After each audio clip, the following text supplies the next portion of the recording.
Hello, my name's Jackie Kae and I'm Chancellor of the University of Salford and also the Scottish Macker, or the National Poet of Scotland.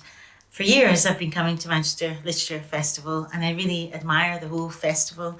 I admire its ethos, I admire the way that you support activists and political thinkers as well as writers known and less well known. I admire the way that you support writers in translation. I admire your Manchester sermon. I think the events have a great buzz and energy to them, and I've been at so many over the years. I've loved doing events myself, often with my dear friend Ali Smith. They've been fantastic events. I've also loved attending events like the Manchester Sermon, which have given me food for thought for a very, very long time. But it's upsetting to me that you're in danger now, and I would really love anybody who supports you and literature, new writing and writers around the world to dig a wee bit into your pocket and pay the price of a drink or the price of a theatre ticket or anything that you could actually afford, and go on the website www.manchesterliteraturefestival.co.uk. Cheers.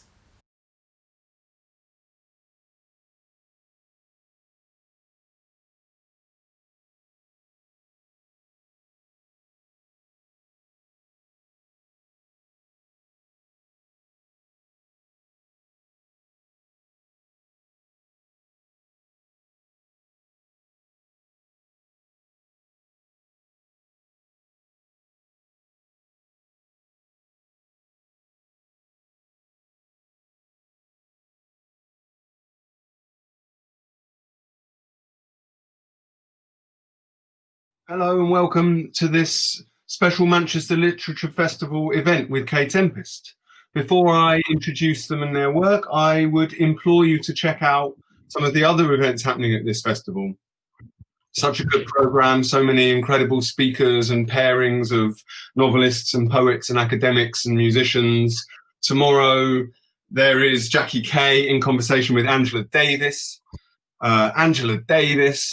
So it's an incredible program. And what I'd also like to say is that at the end of this event, or I think at any time, you can buy copies of Kae's new book, On Connection, which is what we're going to be discussing today, from the Manchester Literature Festival's Waterstones page or via the festival website. So I'm incredibly happy and excited to welcome and to introduce you to Kae Tempest, who is an author, a poet and a recording artist. They have released 4 albums, published poetry and fiction, and they have won many, many prizes. But as we are about to discover, the winning of prizes is not what makes them tick. On Connection, this first non-fiction book is a wise, insightful, candid, generous, kind, creative, deep meditation on creativity, on how we connect with ourselves and with other people. So Kae Tempest, welcome. Wow, thanks Max. That's a very nice introduction. Thanks for taking the time to say all those things. Oh, no worry. Okay, so we're giving us free rein. I'm actually incredibly hot and I'm screen blushing, so I'm just going to quickly take my jumper off, okay? All right, yeah, cool. You know, talk amongst yourselves. All right. No, I'm back. We were just talking a little bit because we said we never met, and I said I did meet you once. So I'll tell you that story quickly because it serves as a frame for our discussion. Maybe about 18 or 19 years ago, I used to help my mate with a night he ran in Brixton, just selling tickets on the door and doing flyers and stuff. And one night a young person came through and performed, and it was you. And you had these unbelievable skills, this totally distinctive, technically, this incredibly distinctive flow on the mic, and this just prodigious talent. But also notably, in my memory, this incredibly affecting energy in a room. That the whole environment, the vibe of the room was suddenly very alive, and you were communicating simultaneously with everybody in the place in a way that was, one of those times you never forget. It was a singular performative energy and a kind of blessing. And I've now seen, I've read your books of poetry and I've read your novel and I've seen you perform to a festival crowd of thousands, tens of thousands, and I've seen you on TV. And what's really unbelievable, and I mean this as a compliment, is you haven't changed. The miracle of you, that honesty, that connection, that searching, which is what you're doing, I think, across all these forms, that searching for connection is the same as it was when you were, I don't know, whatever you were, 17, 18 years old. Yeah. Those days were interesting because I didn't know anything about what I was doing or why things felt the way they felt on stage, or what the hunger was that I had to be up there. It was moving me. I wasn't in control, it was in control of me at that time. And I remember going into places. Also, I was a teenager, so I had all that shit about wanting to prove myself and wanting to assert myself and wanting to understand myself and wanting to know who my people were and where my place was. And also I was, I had loads of stuff going on with my sexuality and my gender. I was in a very straight male space. Yeah. And there was a lot of shit going on. And then I remember especially back then, those days, they were like my kind of raving days. I was like obviously a huge music fan, and I just used to love to just go and listen to my favorite MCs and DJs. But there would always come a moment when it would be, I couldn't listen until I'd contributed some way. Yeah. I couldn't relax in the function, even if that would just be like rapping in the ear of somebody in the corner by the sound system. Like I had to somehow contribute creatively, otherwise I couldn't. It's like I had no space in me to take it in until I'd made some space by getting something out. It was a crazy time there. I remember like rapping in Brixton at that time as being like, it was the making of me. Yeah. There was a few different nights, that really, it's where I found the thing. Because for me, the club was the place I hid in. I was always at the back, too tall, never wanted to be in anyone's way, abusing myself, and not looking after my body well, and using those dark. I mean, I was a junglist, so I was just always at the back, stepping away. I wouldn't tread on anyone's foot. I was not out the front throwing any moves, and I was not performing, and so there was something really quite radical about someone that came in with the kind of energy you were bringing, because it wasn't that you were showing off, it wasn't that you were gobbling up anyone else's space. You wanted to give. You had something to say, the way in which you wanted to say it that was not hostile. And I think that remains as radical today in your work as it was back then. To me, I was like, who is this person that is bringing such good, focused, technically exquisite energy into the room? Like it was mind blowing. So, got your ass. Right, now let's talk about this book. What I want to say, segueing straight on from that, is let's talk about form. The poem. I love the way you talk about telling a poem, because I'm very interested in the oral tradition. I consider myself a part of it, indebted to it. So the telling of a poem, the writing of a novel, the performing of a gig, the traveling, the having to do media, all these things. Why did you choose to write a non-fiction book now? And in what ways is it consistent from your other work and a departure from? So in all honesty, to be just completely frank, I got commissioned to write a non-fiction book by Faber, so I had to write one. So it's like, I was offered to basically a previous editor at Faber had asked me if I would contribute to this series of non-fiction pamphlets, and I'd said yeah, cool, but I thought there was like a 2-year time window to deliver this thing. Then the editors changed. The new editor came on board and said, okay, so you're ready to deliver like now in April or something? And I hadn't even written one word. I hadn't really thought about it beyond like maybe a very brief bit of thinking about it. But I thought it was really way down my list of things that I had to think about. And then suddenly it was like, right, okay, I've got to deliver this thing.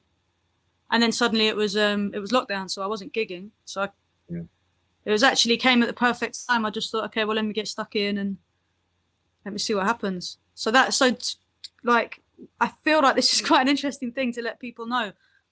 As well as this being like my passion, my work, my calling, it's also practically how I live. So some of the things that happen, that some of the creative decisions are made in between the brackets of practicality. It's like, you know, I love what we made, but I made it because I was asked to. I had to. Didn't have to. I chose to. Your obligations, for sure. No, I think it's really it's important to demystify things as well. Like the weird thing of, you know, domesticity. I'm always bringing up the domestic situation when I'm talking about my art, because I can only do it when I cook the kids their tea or pack their lunches or, you know, clean their filthy little bodies, you know, and then I'm free to make work. And I make the work about that. That's the ground in which I'm growing out of now.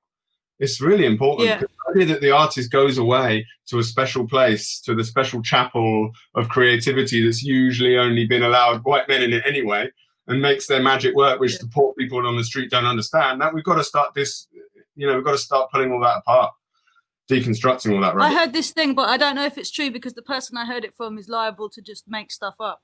But he told me that Dostoevsky wrote War and Peace in like 2 weeks because the publisher was breathing down his neck and he had to deliver something. Yeah. Have you ever heard that? I mean, of a million different writers in a million different times. Yeah. Yeah. So like basically that is the thing. It's like, yeah, okay, I've got to write this thing. Yeah, but I feel really lucky. The great albums that are made because someone's agent is literally frog marching them into a studio to make them get it done. Yeah. Well, I wrote my thing, my first book, which is short, admittedly, and a bit of an accident, but I wrote it because my wife was watching 6 Feet Under, and she committed to 6 Feet Under in a really big way. She just wanted to watch the whole thing, and I just wasn't that into it. So I was like, well, listen, if you're happy, I'm just going to go and write this thing. You know, this is life. Really? Yeah, man, because, you know, that I would rather probably sat with my beloved, but I just wasn't really into that program. So I went and fiddled with my Crow project. Wow. Yeah. But anyway, is that Grief is the Thing with Feathers? Is that the book you're talking about? Yeah, yeah. So in what way was it an accident? Well, it was private. You said, I didn't think it was going to be published. It was an experiment. I was trying to find a way of writing about siblings and that loss and poetic obsession and homage and all those things. It was a kind of bubbling experiment in my computer and my notebooks for a little while. But then I decided to just see if I could finish it, see if it could be complete in any way. And, you know, I owe it all to a shit box set. But, you know, that whole kind of, you know, you've got something in your notes on your phone and you've got bits of paper in your pocket and old bits of bus ticket and whatever and notebooks. And you're aware that perhaps it's time to cohere them into a thing. And as people that now do this for a living and have multiple different projects going on all the time, we may be better at that. But the courage to do that for the first time, and as you say in this book so beautifully, like call yourself a creator, say that you are making art of any kind, even if it's going to meet nobody, even if it's for yourself, it takes a certain kind of courage, doesn't it? Especially because I was working in the culture industry and I had imposter syndrome and all sorts of, you know, unease. You have to battle a lot of unease. And then you have to turn that unease into good work, right? I feel like the kind of opposite maybe to that the first time of writing a novel, for example, I felt no fear. I was like fully, this is the moment I've been waiting for my whole life. I finally got an idea that's big enough to merit this form. It fell out of me so fast. I had the idea, all the characters were alive in my head. They were telling me what was going on. It was just this insane experience. And the drafting of it was painful, but like, I didn't ever think that I couldn't do it. And then ever since then, the idea of a novel now just seems impossible. Having gone through the process, actually finished it, now it's just harder and harder to think about how to begin. I'm getting there. And I wrote one novel that didn't go anywhere, and I'm working on now another one. But I feel like I know what you mean about the more you do it, the more you know how it's done. But I don't think it makes it easier to do it. I think in some ways for me, in that form anyway, not so much with albums, but with novels, I feel like feel like the mountain is so big, you know? Yeah. Well, to like, no, I'm not trying to therapize you, like informal therapy session here, right? But you know, this is Alexis. No, please do. Well, I need some. It's interesting, and I'm sorry to quote it back at you, but to say an idea that merited the form, I think you've got to possibly let go of any sense of the form, your obligation to the form or what the form might be. Because to me, the point of the novel is there is no such thing. So if I write a 11,000 word shopping list, I'm calling that a novel, and no fucker's going to stop me. My language is wildly eccentric, bits of play, script, jokes, pure on romance, like smut, like weird pagan manifesto, and I, if I put page numbers on that thing and submit it to even one reader or even to myself as reader, it's a novel. Hello, welcome back to Manchester Literature Festival event with Kae Tempest. We just had a little technical issue, but we're back, and we'll start up a fresh point because I can't remember what you were saying. All right, fresh question. Kae, I want to talk to you about style and on connection. Wait, I remember what we were talking about. You said, I was saying, the idea that merits the form. I was telling you that I'm kind of afraid of, since writing a novel, I'm more afraid of writing another one. And then you said you've got to not give the form so much like credence, and actually you said I could write a 10,000 word shopping list and call it a novel if I put page numbers on it. Yeah.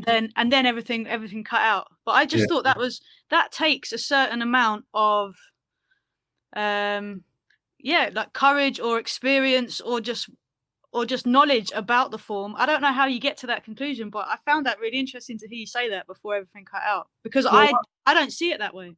Well, one interpretation of it would be mad courage or confidence or even like arrogance or something. But I think like knowing the rules in order to break them type thinking. But I just think it's more about liberating the work of art from the names we give those works of art in the construct, which is the capitalist distribution of artworks. The only reason we call it a novel is because you want to stick it on the shelf in the bookshop with the other novels. You've got to make work that is labelled entirely in only ways that you want to label it. But then I find, because I work in all these different forms, like I find it really helpful to be like, this is a poem, and a poem is different to a lyric, and a lyric is different to a play, and a play is different to a novel. And like the stories are all, it could even sometimes be the same story told across two different forms. Yeah. But I find the restriction, it gives me something to push against, which gives the language, it gives it tension because it's pushing against restriction. And I find that really helpful. Oh, well, yeah, exactly. But that's a structural thing to me. That's you knowing yourself as a creator of all sorts of different type of content, knowing what you need to make the work and to get you through the kind of made up idea of days in order to deliver the made up idea of work to the made up idea of agent and whatever. Like, I just think like let's take this into this book then. Okay. Because it has, I mean, like for example, I mean, it's non-fiction, right? But it has certainly, I think, in the line, it's unmistakably a Tempest work. It has flow and energy in the syntax that is unmistakably yours. It could almost be a collection of bars like written down, like it's almost made to perform. But I would argue that the great essays, the great masters of essaying around a point, have done that anyway. You know, and I see no reason why that shouldn't be a fictional undertaking as much as it is to borrow the authority of non-fiction, you know. Yeah. But I wanted to hear you talk a little bit about what it's like to sit down with this brief in lockdown and be, as it were, telling the truth. I'm not suggesting that we don't tell the truth when we write fiction or poems ever, but under the banner of non-fiction. It felt different to other writing. I knew what I wanted to talk about because these are subjects and ideas that I've been living with over the last few years, couple of decades. These are things that I am often thinking about. And I thought that the most useful prospect for me to write a non-fiction pamphlet about is what I know, which is creativity. Like I do have experience in this area, and I love to share what I've learned with other people that are embarking on similar journeys. And even in my particular belief system, it doesn't even necessarily have to be a creative journey that you're on. There is still so much value in the creative experience that can teach you about, as I talk about endlessly in the book, how to be more present and engaged with your environment and your relationships and your conversations. But so I knew what I wanted to say. The decision to include personal anecdotes was like encouraged by my editor, really, because there was some of that in the first draft, but not as much as what's in the book as it is now. And I suppose it's much easier for people to believe you if you show how you've got to the conclusion that you've drawn. It's all very well me saying like poetry levels the room, but unless I explain how it is that I've learned that and how I began this process, and it's also more engaging, more interesting if you realize how invested the person that's talking to you about, I don't know, these bigger themes about life in, late capitalist society, how that manifests on a personal level with an artist trying to navigate life. So it was definitely, there were moments where I was like, okay, I'm gonna write about this now. I'm gonna write about this, and it's not gonna be fictionalized. I'm not gonna talk about this through a character. I'm just gonna tell a bit of my story. Yeah. But I feel like that's just a little bit about where I'm at the minute. Like I'm making some changes in my life. I'm going through some things, and it just feels like it's the time now. I don't feel afraid. Say I was the most cynical critic in the world, right? And I said that what you're doing is employing a tactic whereby you give your argument strength or authenticity with showing frailty or admitting when you've made mistakes or confessing to a certain numbness or even just getting fucked up too often when you're performing, whatever, any things that you talk about.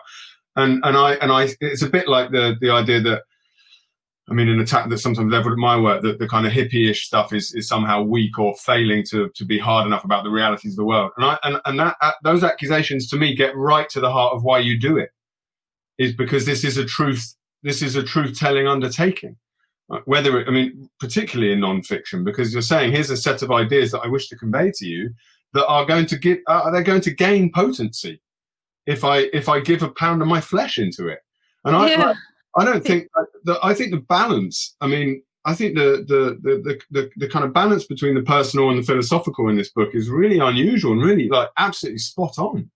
Hey. Like, this isn't a self-help book. You're not telling us how to live, and any practical advice you do have for us is directly taken from the things you've admitted to finding difficult yourself. So there's a frailty that is magically kind of morphs into strength, which you are giving to us. That's a special thing. Especially you can carry it around in your pocket. Hey. I feel that there's definitely this feeling of like in me just to have told the truth, to have made this proclamation about how I experience my gender, like just to have just done some things in my life that mean that I'm living in a way that's just not so full of shame. And I feel like this book is part of that. And also the thing about going on stage is that it's kind, in some ways it's got nothing to do with anybody's experience who doesn't go on stage, but in other ways, like it's such an insane reality, and the memories of it are just so strange. And like I've learned more about life off stage through life on stage than I really realized before. I've learned about how to be me through going on and off stage, or going up on stage, like talking to people, trying to connect rooms. Like this has been such a huge part of my reality. And then you come off stage and all you want to do is just recover, forget. You can't talk to your friends about stage unless they're friends that also go up there.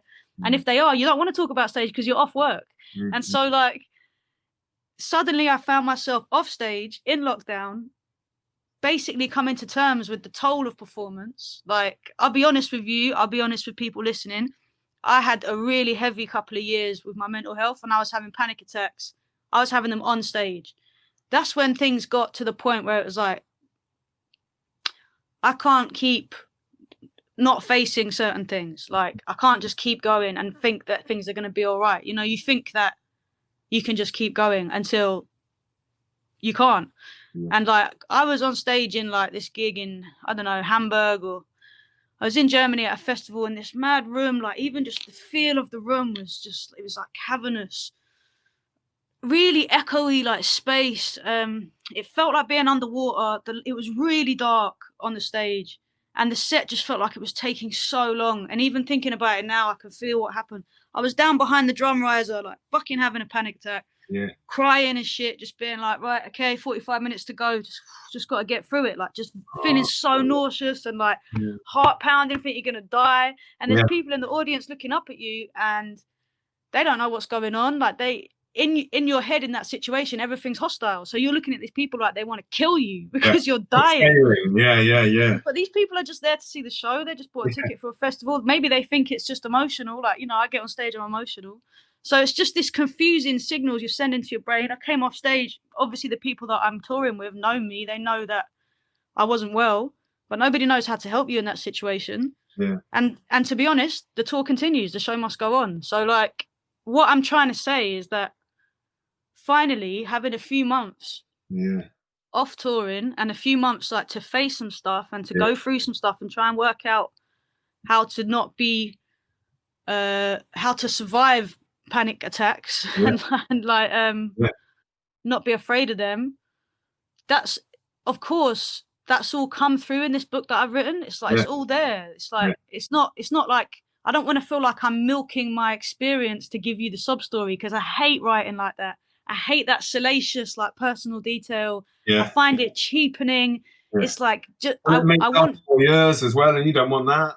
Do you know, do you know what I mean? It's like, the reason I love narrative is because I love how like accomplished you have to be to carry it. I love watching a rapper take a narrative all the way through a 3.5-minute song. It buzzes me up, like. And then, so the idea of nonfiction, it kind of is daunting, because it's like all of that stuff, that kind of like intricate, complex, like accomplished stuff, it's not there. You don't have that. You're just telling the truth.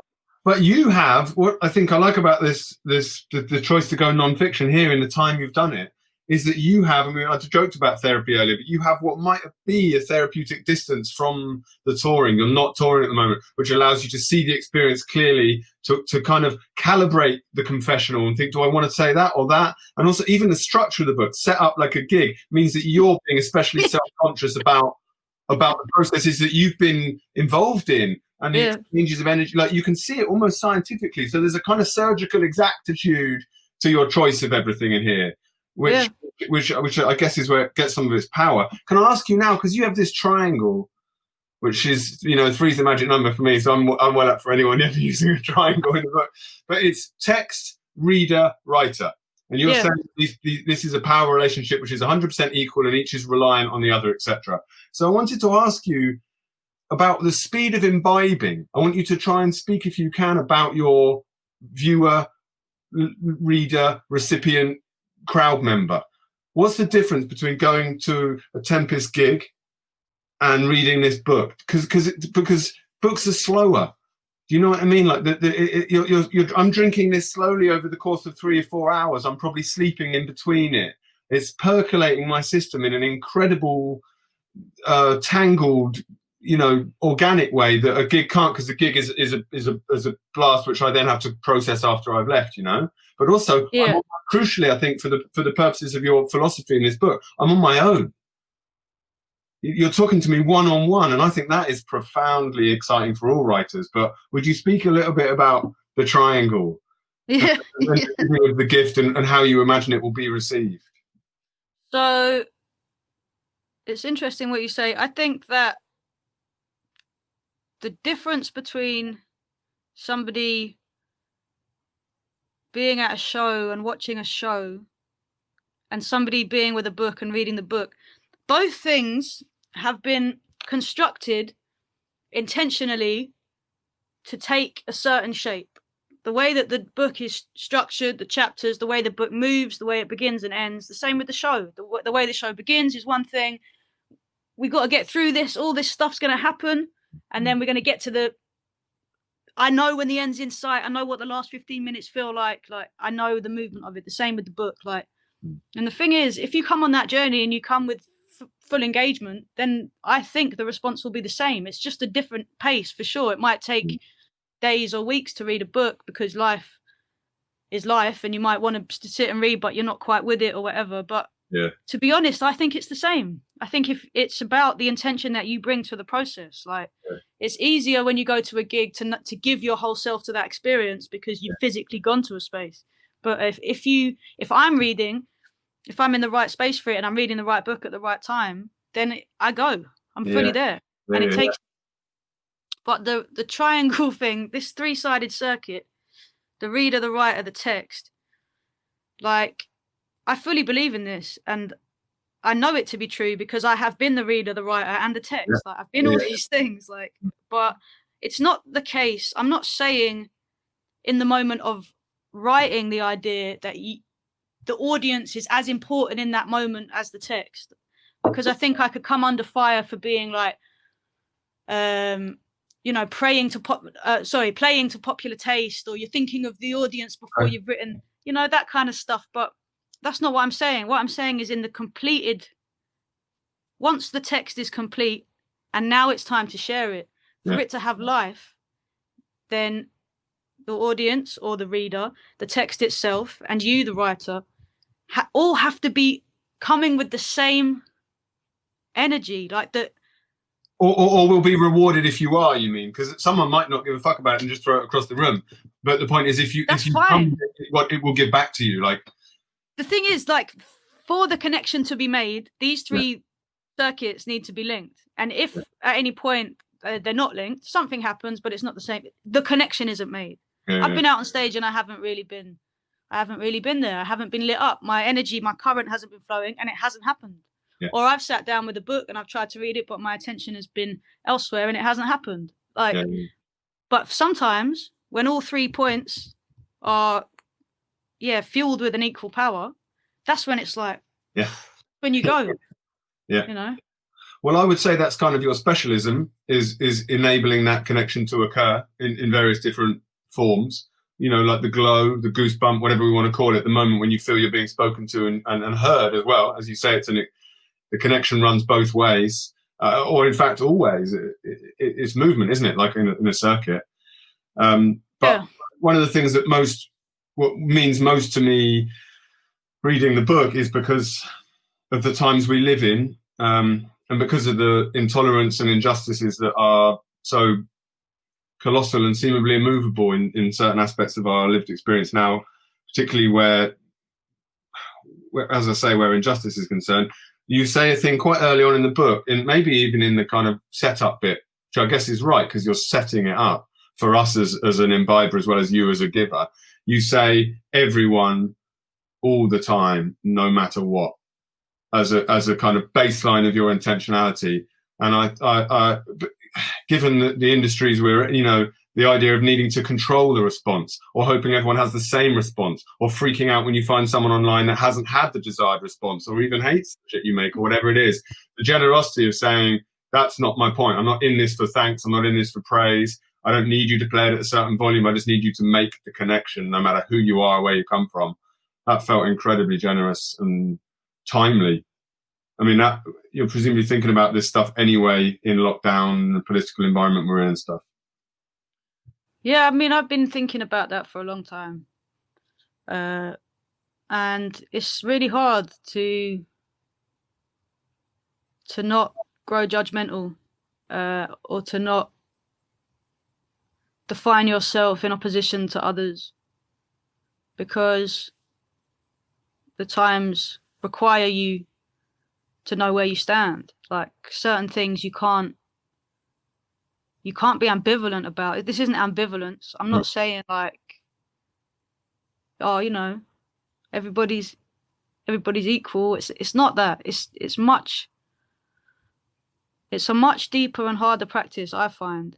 Yeah. But the reason, I mean, it's actually quite a controversial thing to even say, like, especially right now. But I do believe it. And also because, as I say in the book, I've been in this position where I have spoken to rooms of such vastly different collections of people. Like, I have gone out in front of the most disparate groups that you could imagine. And I have felt in that moment something connects, there is something between us.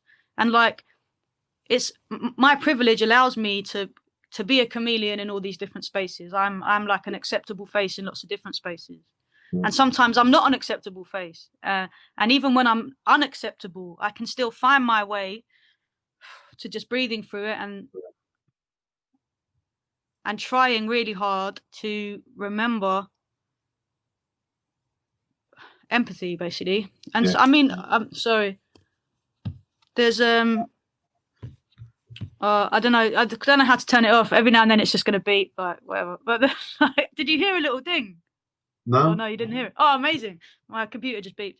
But this is one of the reasons I look forward to my children being old enough to read this book, because the relationship between the empathy that you are seeking and searching and are dedicated to across your work, combined with the knowledge of self that you so eloquently write about in this book, and forgiveness of self, accepting the times when you've made mistakes, you failing again, accepting that there are times when you will even embrace the numbness and the pain, you know, that is yeah.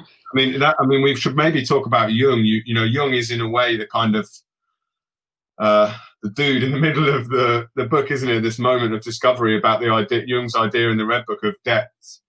And a life in the depths and a life on the surface. And this is the kind of work I want my children to feel heard and understood. As you say, you are analytical and serious about privilege and what you can and can't do and what's fair, and where you take a stand on things in life. But you also forgive yourself the moments when you've blundered and been inappropriate or whatever. That there's a generosity in there that is very unpreachy, and I think very almost druidical. You know, our communities need people to be eloquent in this message. I think like the difficult thing with empathy is that some people, rightly so, have had enough. It's like, I'm not going to give any more of my time to empathizing with these people that want to kill me. Like, they want me to be dead. That's basically the situation for a lot of people I know. Yeah. Who are being violently attacked because of the color of their skin. Like, I understand that. And that's what I mean about my privilege allows me to say, well, empathy, because I'm not being violently attacked because of the color of my skin. Your life not over because of it, yeah. Say that again? Your life hasn't ended because of the color of your skin yet. No. Yeah. So I have to balance my empathy with accountability. And I have to examine in myself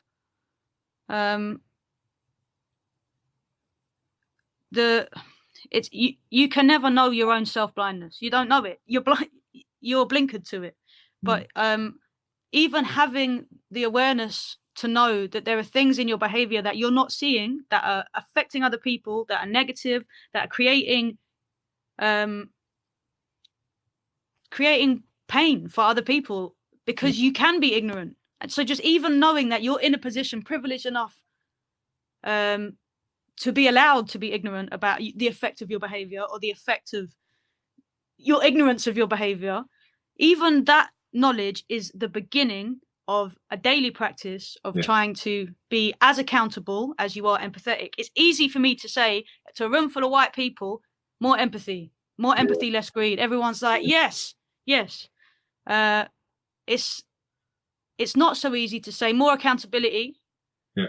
More accountability. Less privilege, more accountability, because we benefit so much from it, right? Yeah. So this book is informed by these thoughts, but the thrust of the book is about connection, like mutual present. Yeah. But you cannot talk about these things without acknowledging No. what disconnects us. Yeah, the reasons that we are not all connected. Yeah. And in fact, the bloody history of colonialism, of British imperialism and imperialism from other Western countries that uprooted more profoundly connected societies and created chaos all over the world. You know, we can't not have that conversation as part of this conversation. I can stand here and say, like, you know, I mourn what we've lost, as if it isn't the British imperial if your complicity history is pretty large in all your bodies and every gesture any of us make. Yeah. But I think you do that very well. You set that up, that paragraph where you talk about the history of Western imperialism drenched in blood, and you know, like you that's almost why I'm tempted to say there is a sort of lyrical flow, as if it is verse, like you are maneuvering yourself in this context. You're not hiding from anything, but nor are you claiming to be an expert on all things all the time. You just say, this is where we are, and there's no flinching, there's no hiding from it. You know, something amazing happened the other day. Say that again. I said you cover a lot of ground in a short book, but I interrupted you. You go. Oh, I was just going to say this thing, like, my dad's Jewish, and my dad's side of the family are Jewish. And I saw much more of that side of the family when I was growing up. It's a big family, lots of cousins, grandparents. Like, I feel really connected to that part of my culture, but I don't. My mother's not Jewish, so I'm not officially, you know, Jewish. I don't speak Hebrew. I've only been to the synagogue a few times when I was a kid. Anyway, it was Yom Kippur recently, which is the Jewish Day of Atonement, after Rosh Hashanah, which is the New Year, and I happened to be with my father on that day. And I fasted with him on that day, and I have a second cousin who is like in rabbinical school. She's training to be a rabbi. She's deep person, and I asked her, you know, can you send me some of the prayers in English, because I can't really find them. I want to go through this with my father, and I felt I wanted to connect with that part of my heritage. So she sent me the prayers. She explained that the Yom Kippur prayers, they're quite liturgical and complicated and everything, but she sent me one of them. And what you do is you hit your heart with your right hand on the day that you fast, and you ask forgiveness for this list of sins, but you don't say I, you say we, and you're talking for all people. Yeah. And the sins are just this mad ancient list from like an ancient book of all these transgressions that people have made this year, you know.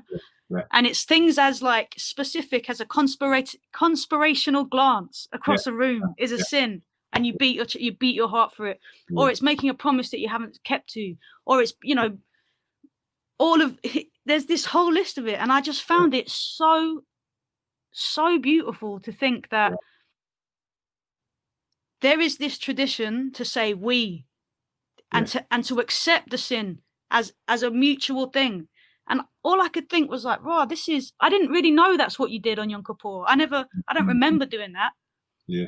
But then it just made me think about being on stage doing Europe is Lost. Yeah. And like, because I beat my chest when I'm on stage, and I sway, and I'm on stage saying like, we have sinned, like we are lost, and it's having the same ritual impact that it was for you joining that experience and that lineage with your father and your cousin. Yeah.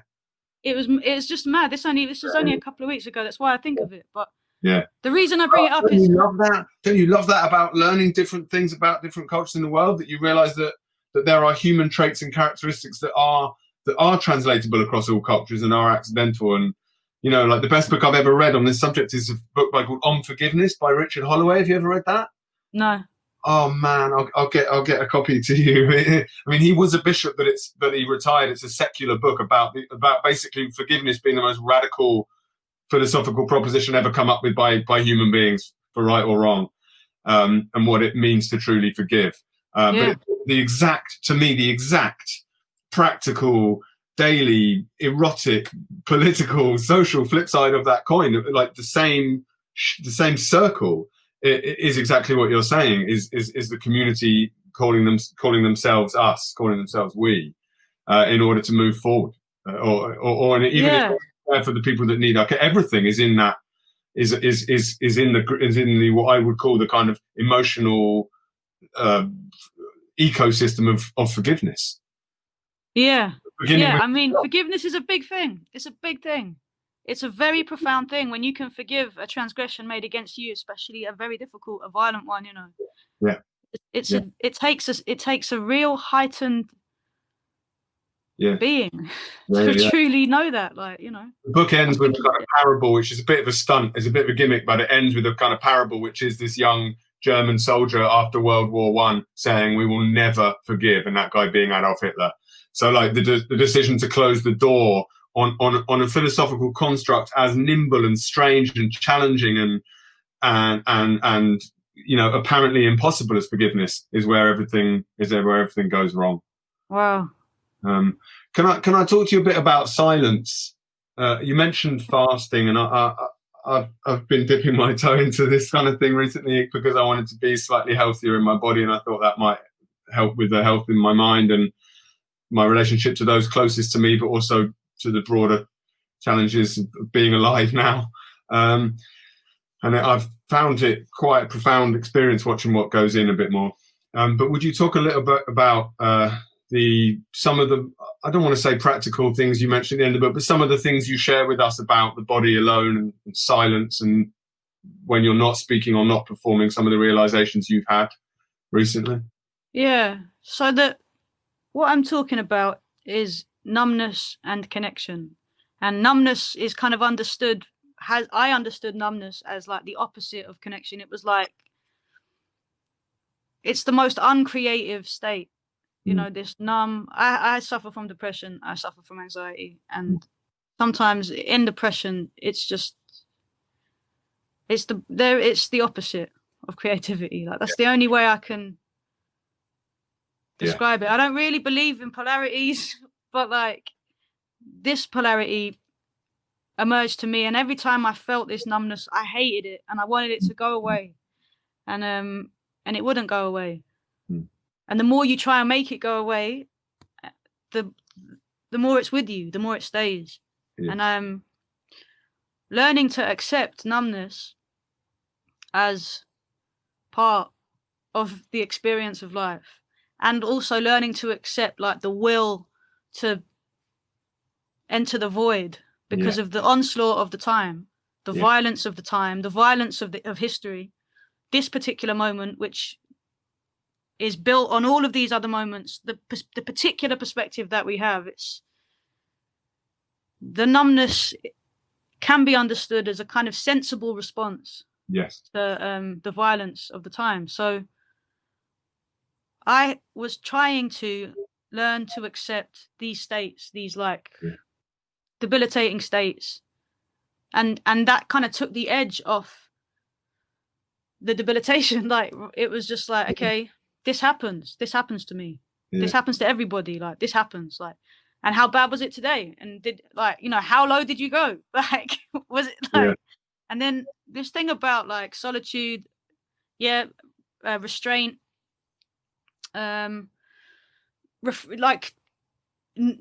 trying to just find a way back to a more sacred personal space. So in the book I talk about taking a break from just being in touch with other people, just like the phone or the emails or whatever else, the other like addictive processes by which we keep busy, which can maintain this idea that we're in motion when actually we're not in motion, we're sunk, but then we can keep this surface thing going anyway. So I talk about that, and I talk about fasting, like, or like silence, or for me personally a big one is basically the whole thrust of the book is just noticing with a kind of intricate specificity any detail, just any fucking detail that's in the real world. And for me it's like, obviously when I'm in depression I can't notice detail, there is no detail.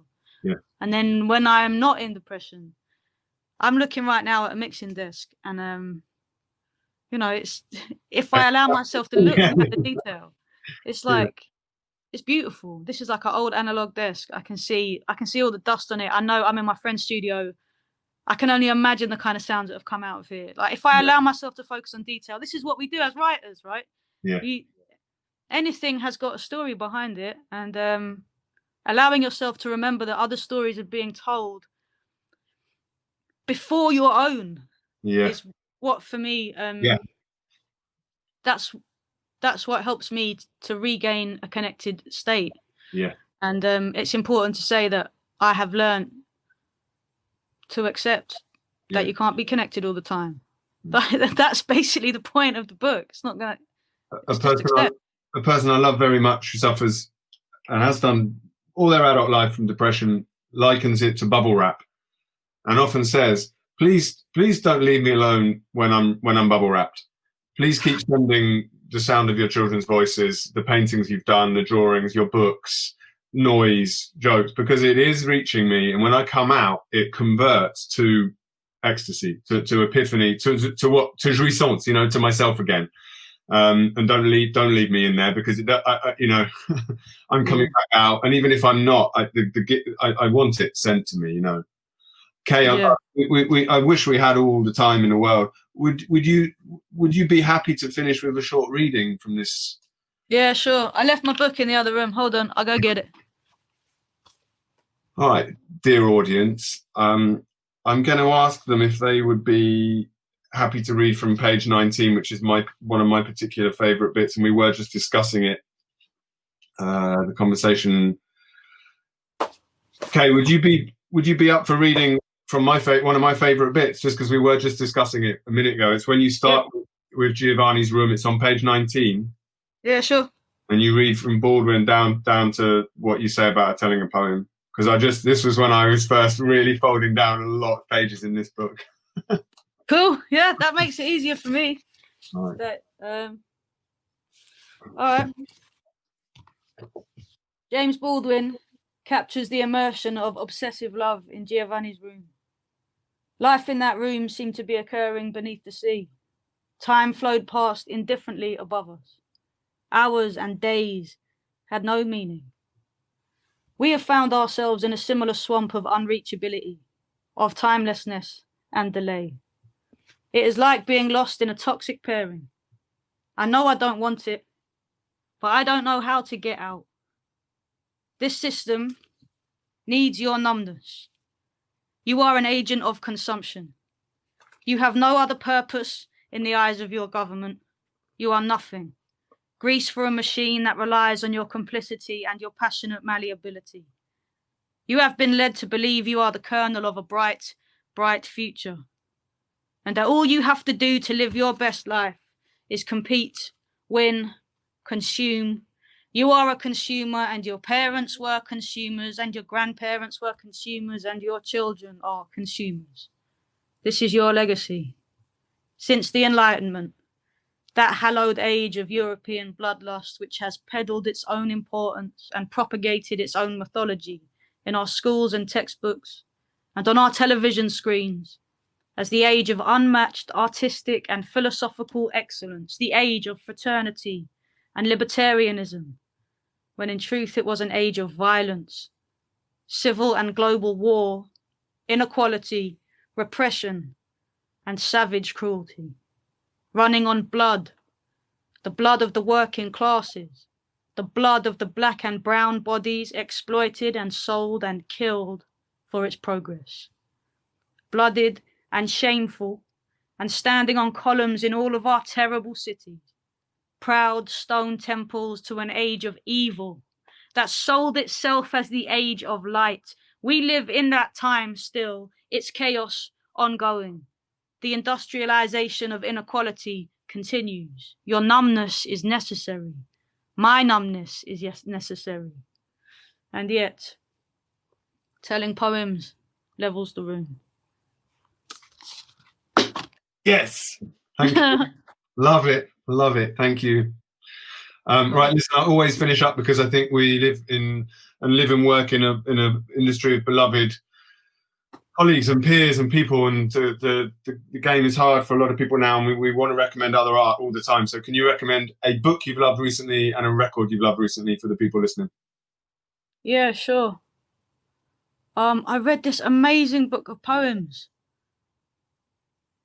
Who was it by? It was sent to me by Faber. Natalie Diaz? Post-colonial love poem? No, it wasn't Natalie Diaz. I didn't. They did send that one, but I didn't read it yet. It was